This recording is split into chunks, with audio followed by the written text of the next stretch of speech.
Well, it's one of those things where, you're just one twisted bolt from making a 5-minute job a 5-day ordeal. Hello, welcome back to Made by J&D. My next project was going to be to put in the radiator, and I'll still get there. It's just that to get my mind right, I need to clear up something else first. This here, don't know if you can see it, that's why the exposure is so off. Need you to see this dipstick. The front of the cab of the motorhome used to be about here, and so that's where this lined up. It kind of was sloping upward. It's much too long. The radiator goes here. I think it goes here. I haven't decided whether I should put it here. I'm going to do some moving it around, or do I put it in back, or I don't know, work on something else.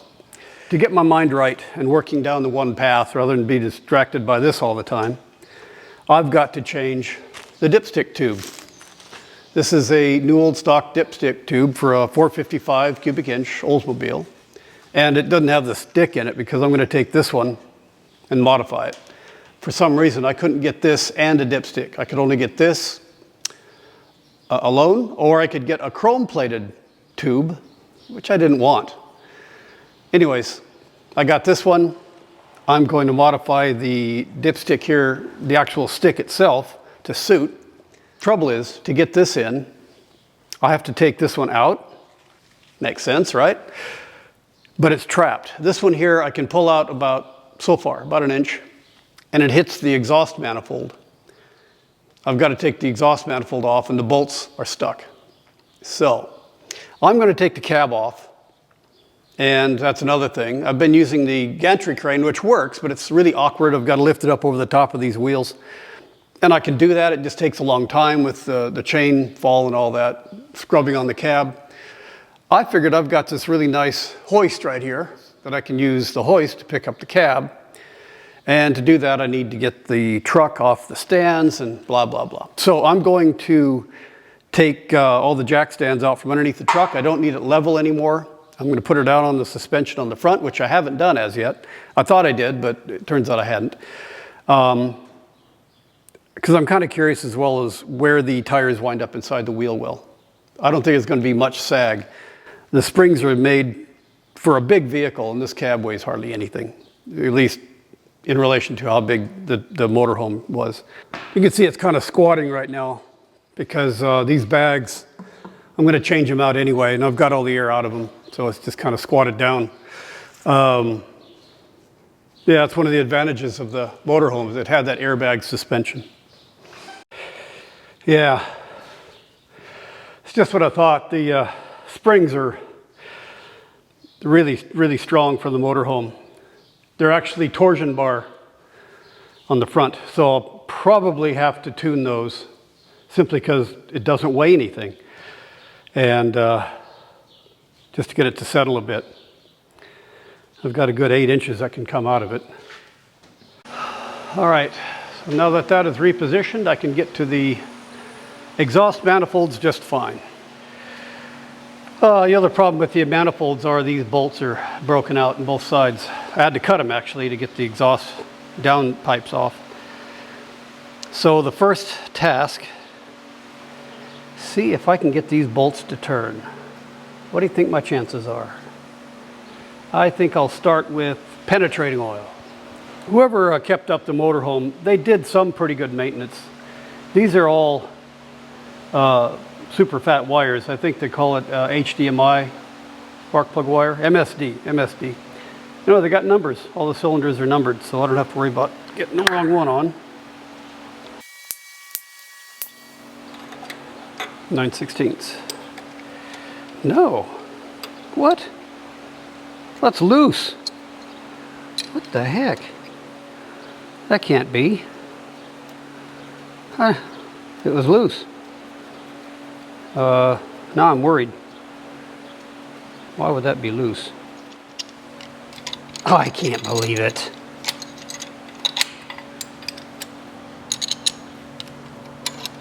I am shocked. I think this thing was meant to come apart.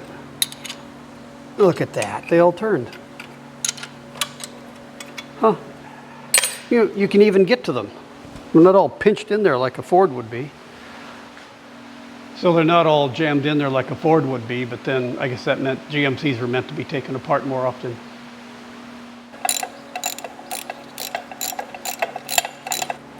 This was keeping me awake at night.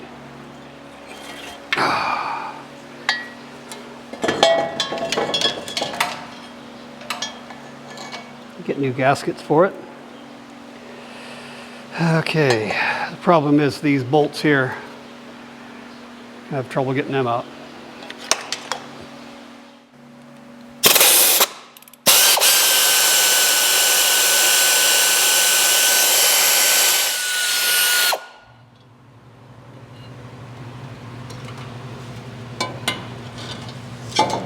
No, the other one didn't have a fifth bolt. Okay, so I've answered my question about why there wasn't an extra bolt, or the fifth bolt. It's right there. That's because it's been broken off. The head's broken off on the motor.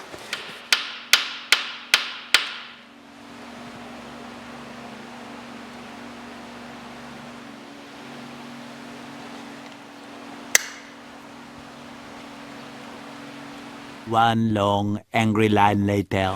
Well, there's no threads left on this, but I've got the right size nut anyway, and it sort of fits on there.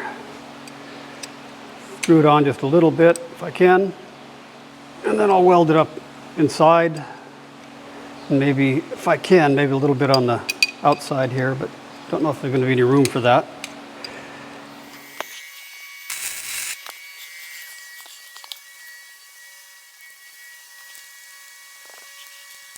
Well, I'm either twisting it off or it's coming out.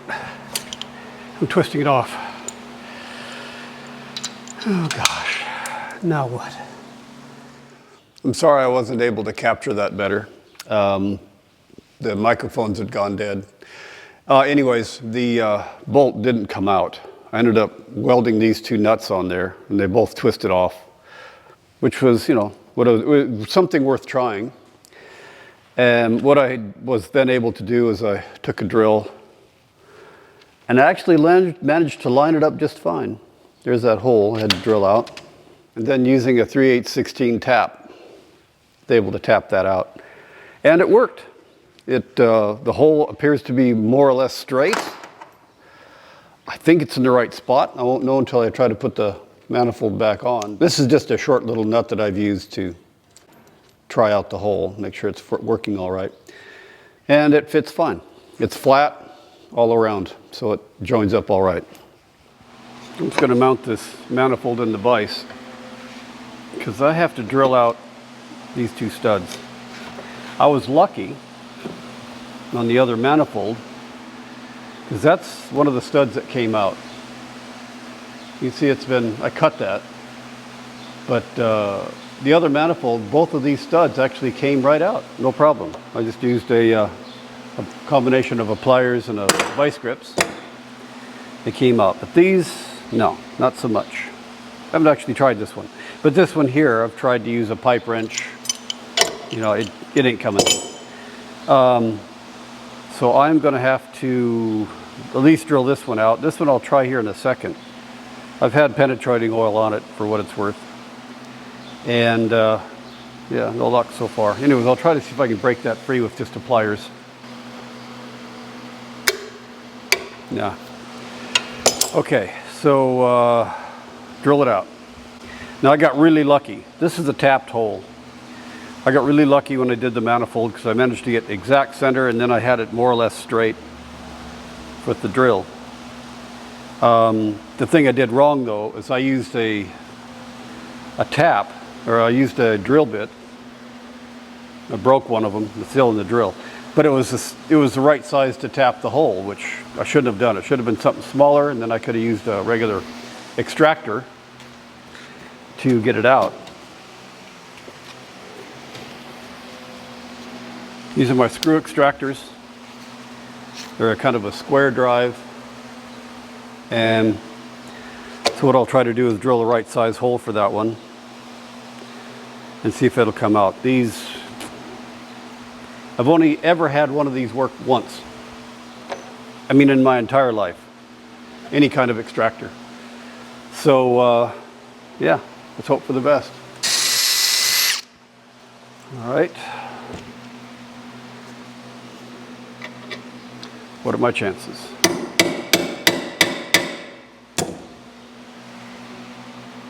It's got a square drive on it, so let's just use this thing here.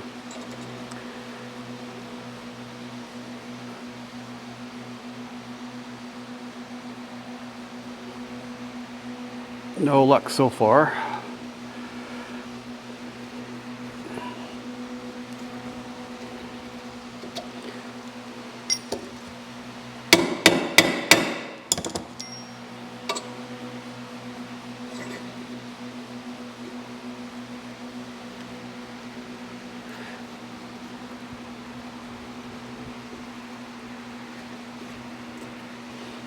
No. Well, didn't expect it to. That means I got to drill it out, retap the hole.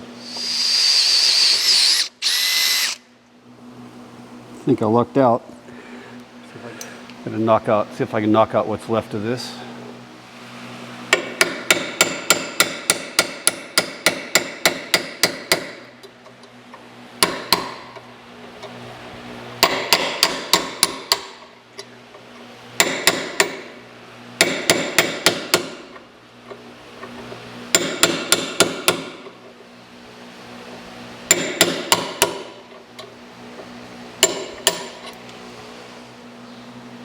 And this, ladies and gentlemen, is what's left of the bolt that was twisted off in there.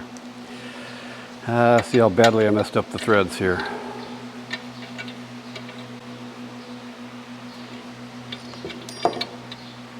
Certainly egg-shaped. Push comes to shove, I can just push a bolt all the way through, drill it out, and just have a nut back here. That actually looks all right. Wonder how I managed that. Huh. Right at the start here, it looks like I kind of screwed it up, but everywhere else it looks really nice. I'm just going to cut this off so I can get a better idea of where center is.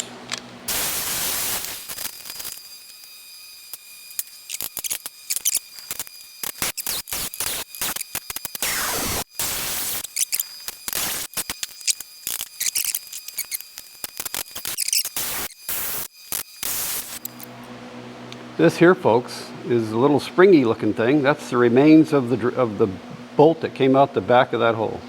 Cool.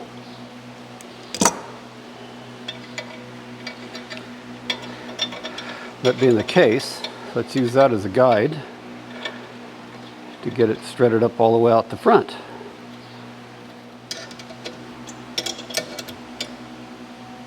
Oof.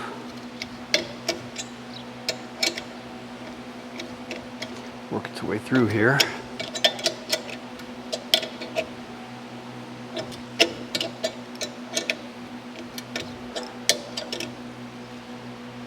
Come on. Don't break. I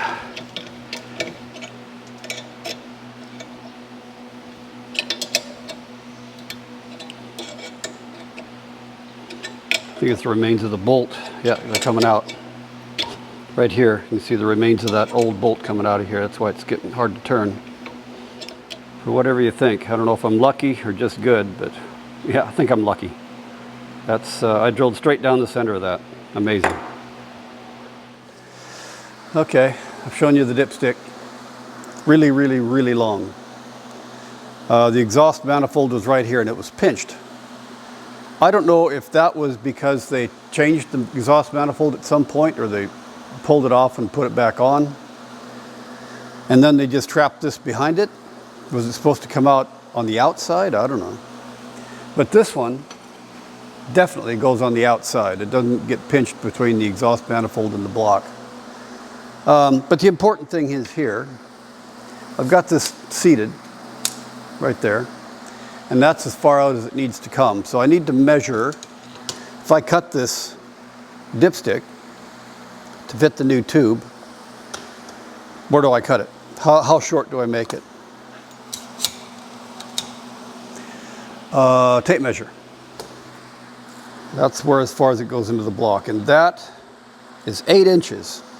So when I cut this, it's going to have to be 8 inches. These two little ribs are apparently, that's what presses into the block. This is a real loose fit into the hole in the block, and these press into that hole. So that keeps it, you know, kind of it's not really a seal. It's not, there's no O-ring that goes there, but it presses and holds it. It's like a freeze plug. And then it stops there. So I'm going to measure from there. 8 inches comes out about that far. Anyways, that's the objective. I have to correct myself. That's the exhaust manifold for the left-hand side of the motor. That's a little recess. Hard to see, but right there. That recess is for the dipstick. I just did a test fit of this. There's no way it gets out. There's too little space between the side of the block and the bottom of this here. It actually goes about here. So yeah, it's meant to be there. I just surprised myself. I had a thought that actually wasn't silly. I was going to cut this dipstick off because I thought I would need to keep this little flat part. After all, it's got the little markings on it. That's too low, and right here is full. Well, why don't I just cut this off to here, mash it flat, and then put those marks on it. That works. We'll do that. Cuts through pretty easy. It's not piano wire. Just make sure I got that measurement right. 1/8 of an inch too long. Let's just fine tune it a bit.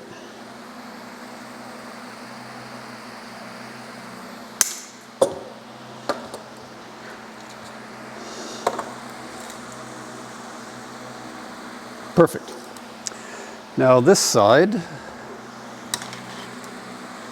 has a little twist on the end. I don't know why, but it does. And that overall is 3 1/8 inches. The first quarter of that has got a 90-degree twist. Don't know if it's important, but they did it. And then the full and the add marks are right here. I'm going to heat this and mash it flat. I'll be back in a minute.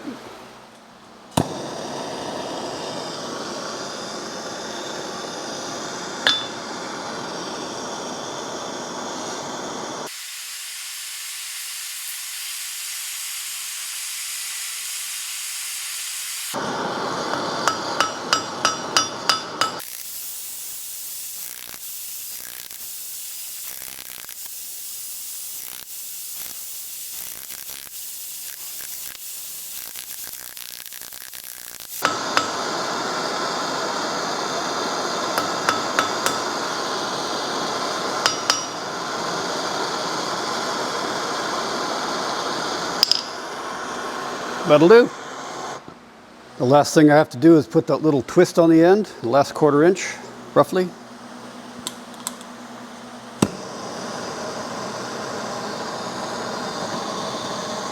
I'm going to use something with rounded tips so I don't try to shear it when I do this.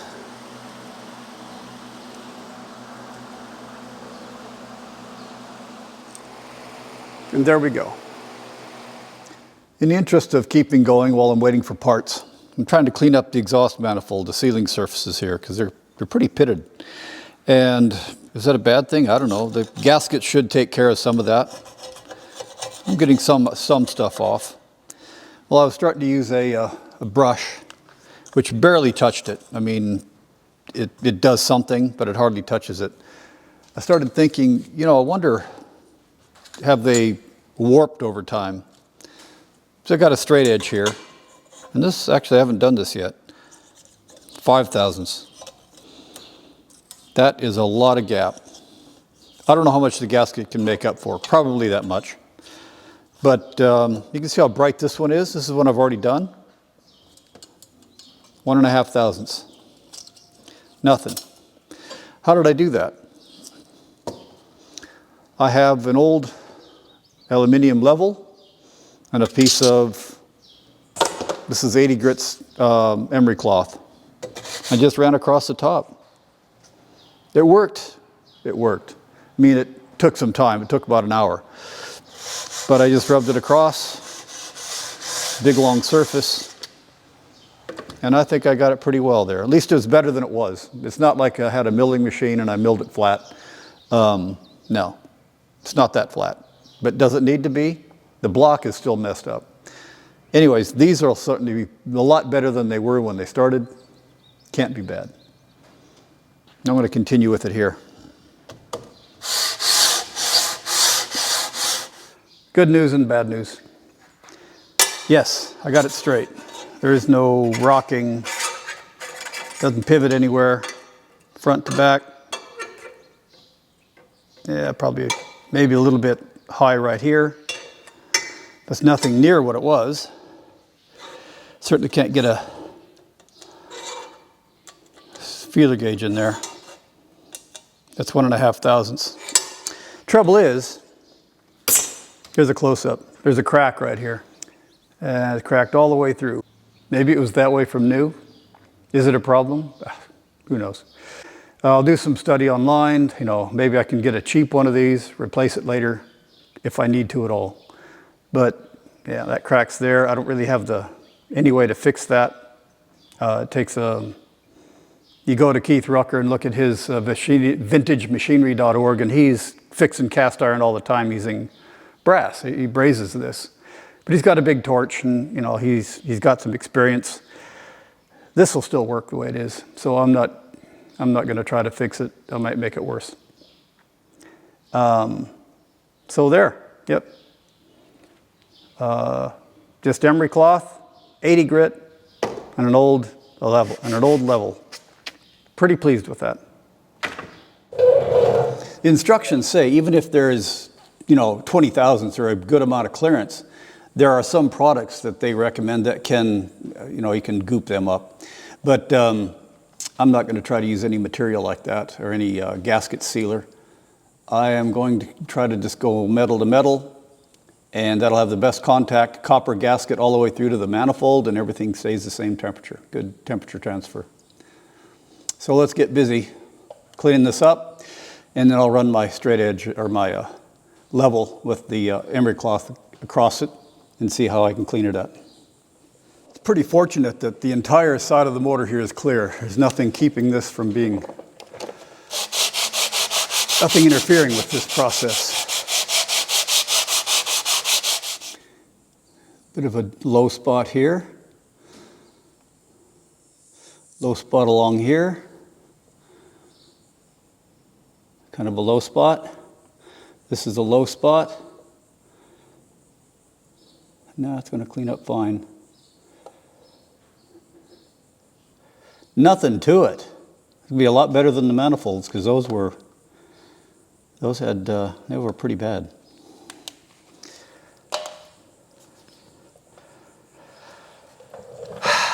Okay, keep going. I'll bring you back when I'm finished. Well, that's some hard yakka. There's all the dust. Had to do this, keep doing this because the emery cloth gets kind of blocked up if I don't keep. And it's probably a lot of the emery itself is in there, but I think a lot of it's also cast iron. Let's take a look, see how we did.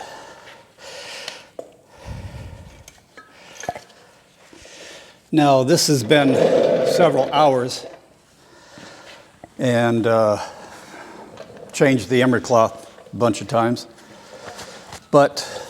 And I don't know if you can see it too well, but there was a low spot here, and that's pretty well gone. It's not perfect, but I think it's good enough. This is the worst spot of the whole thing. The exhaust manifold ends here, so I didn't really have to do this part, but it just worked out that way. This here only had a very small amount of touch, and there was a very low spot, all this area, and that's all gone. Still a little bit on top, but it won't matter because it's outside where the gasket goes. That's some corrosion there. Don't think I'll be able to get that out. And the other bad spot was up in here. I'm going to call it good. I think it's good enough. This spot here, I wish I could get that a little bit better, but this is kind of bad too. Anyways, I'm calling it good. What I'm going to do now is take off the power steering unit because that's in the way. I'll be doing this on the left bank. And I'll get started on that. I'll do all that off camera. This side wasn't near as bad, so I didn't have to work near as long on it. Boy, these springs are something. I'm getting weaker. Come on.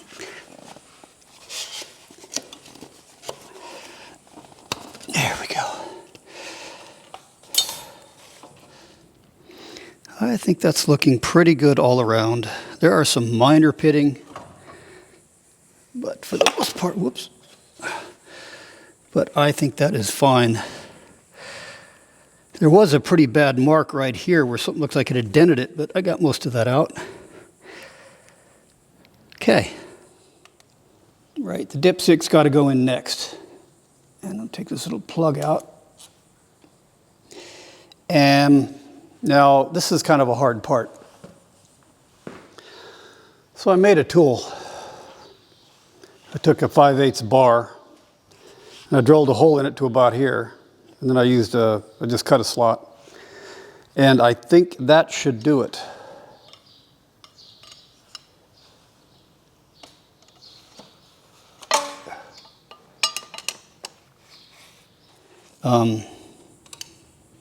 Going to be like that, and I need to grind an angle on this so that it's kind of at an angle like, I've got to cut an angle like this, so I need to make it more kind of like this than it is like this. So I've ground it to a little bit of an angle. Hopefully it's enough.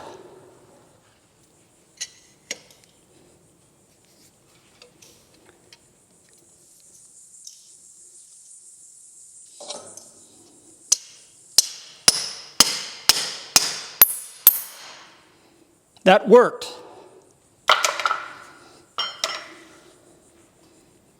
Perfect. I don't know that I've ever actually checked oil on this thing. Let's have a look. It is full of oil. Not clean oil, but it's oil.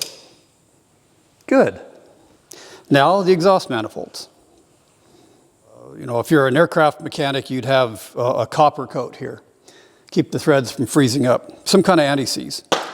But the other thing I found online was milk of magnesia. Apparently it's a recommended treatment for this, or not recommended, but it's old school.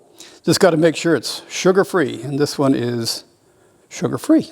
So this is magnesium, and what happens is it'll evaporate, right? But it leaves a residue, and that residue is magnesium, and it makes it easy for the bolts to come out later.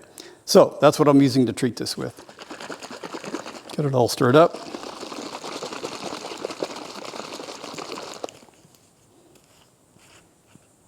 The other thing is, these are grade 5 bolts. Some things online say grade 8. I don't know what bolts were in it. They looked like grade 5 to me, so that's what I'm using. Pretty thick stuff.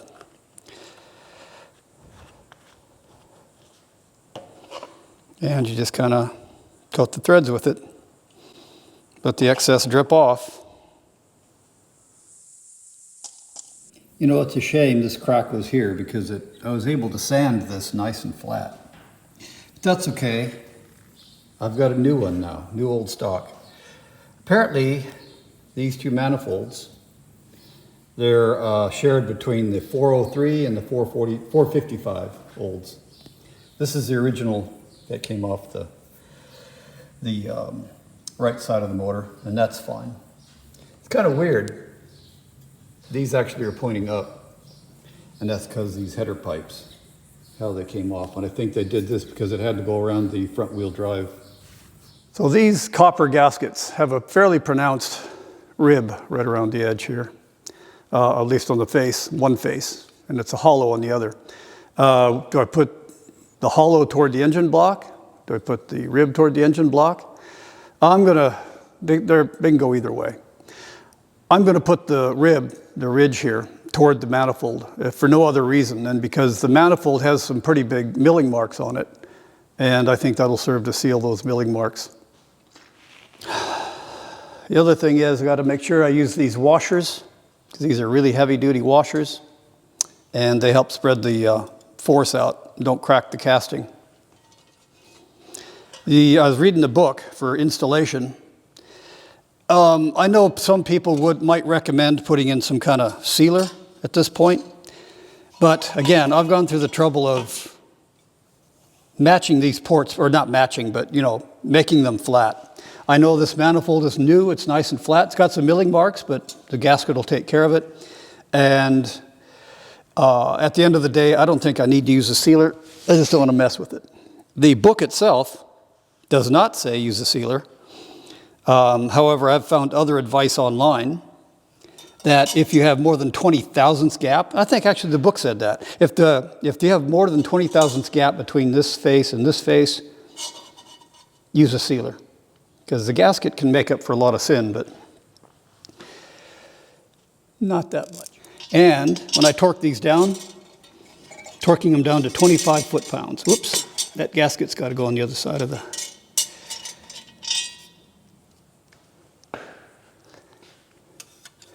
Gasket goes like that. Oh, that'll help hold the gasket in place.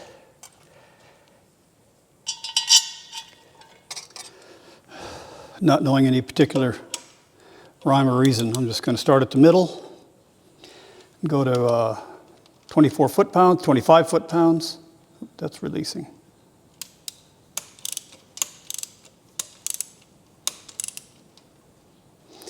Just get them snug, tightened up for now, or firm, work up to it.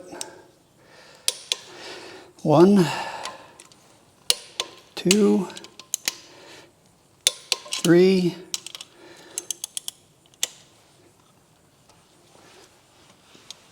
4,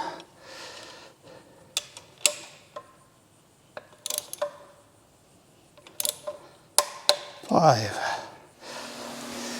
My whole objective when I started doing this video a month and a half ago, maybe 2, was to get the radiator in. Never even got close to that because I had to do some things with the exhaust manifolds first. So this whole episode will just be for the exhaust manifolds. And I'm going to conclude it by putting on these downpipes.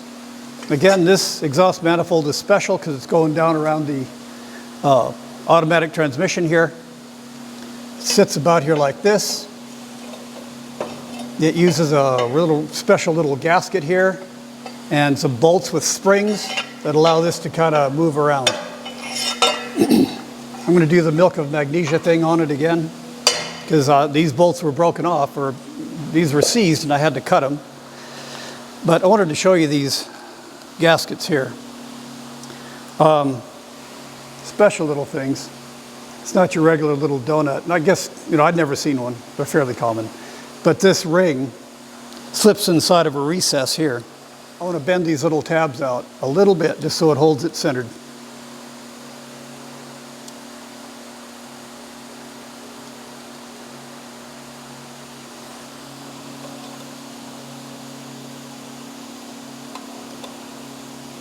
Good. I'll do the other one too. All right. Now I'll coat these little special bolts, springs on them, and they have a shoulder. It takes this out of the box.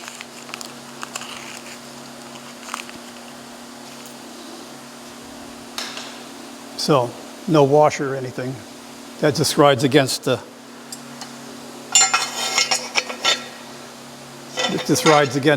hole like this. Oh, look at that. Okay. I've got to drill these out because these holes are too small. So this has got a shoulder. It's only going to go into the exhaust manifold so far and then shoulders out.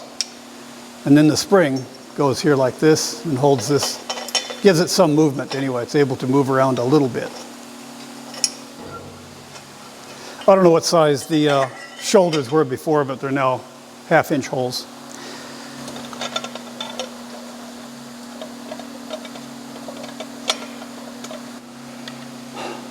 thanks for sticking with me for this last 2 months that I haven't done anything.